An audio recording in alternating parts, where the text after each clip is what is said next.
Hey boys and girls, today I'm at the Sheraton Da Nang. It's a beautiful beach resort. The beach is nice, the water is crystal clear, the sand is white. So today I'm going to talk about the first topic under the series, Challenging of Wills.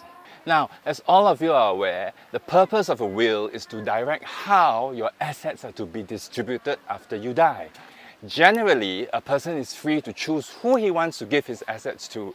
He can give it to his girlfriend, his mistress, his family. He can give it to charity. He can even give his assets to his friends or to his church.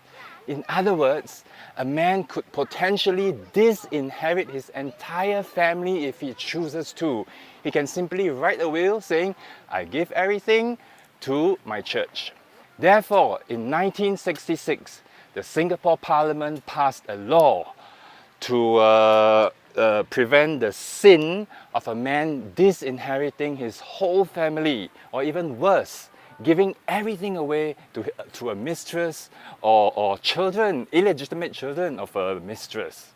Now, this law is called the Inheritance Family Provisions Act. It was passed in 1966.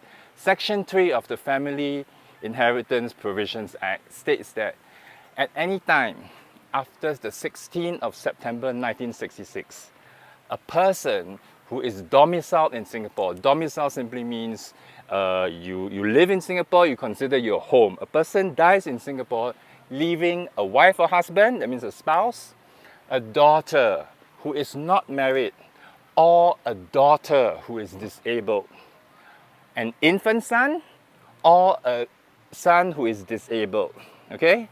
And then he makes a will, and the will does not make reasonable provision for the maintenance of one of these groups of dependents.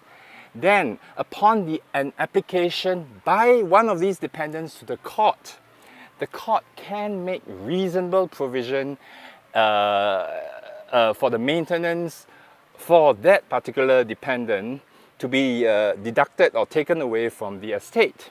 And for the purposes of Section 3, disabled can refer to mental or physical disability. Now let's talk about the duration of such maintenance order. If a court orders the provision for maintenance, it shall be made by way of periodical payments, that means from time to time, or installments. And the court order shall provide for the termination. That means the maintenance provisions do not continue forever, indefinitely. The maintenance provisions do stop upon the occurrence of specified events. In the case of a wife or husband who applies to the court for such maintenance will end upon the remarriage of the husband or the wife. So for example, a man dies leaving behind a wife, and the man writes a will, executes a will, giving everything to his mistress. The wife can make an application to the court for reasonable maintenance during the period that she remains unmarried. But such maintenance will end when she remarries.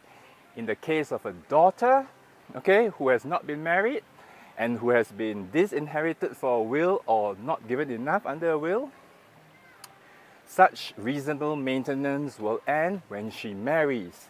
In the case of a daughter who is disabled, such maintenance will end when her disability ends or when she dies. In the case of an infant son, such maintenance will end when he attains the age of 21 years old.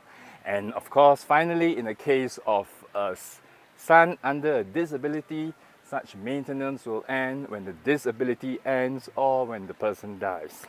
Now, as I said earlier, the order for maintenance will be by way of periodical payments, that means installments. However, if the size of the estate is less than 50,000, in other words, if the size of the estate, the assets of the person who died, the deceased, is so small, below 50,000, it makes no sense to give out a few $100 each month.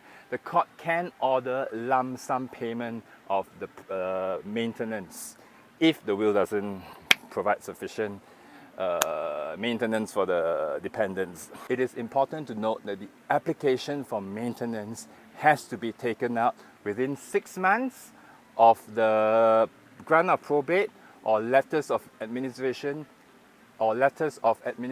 being taken out. The court will make exceptions if such application for maintenance is made more than 6 months after the grant of probate or LOA is taken out. For example, scenario number one, a new will or a codicil is an amendment to a will, is later discovered such that it changes the circumstances of the distribution. Okay, so the court will of course extend the 6-month period to make the application.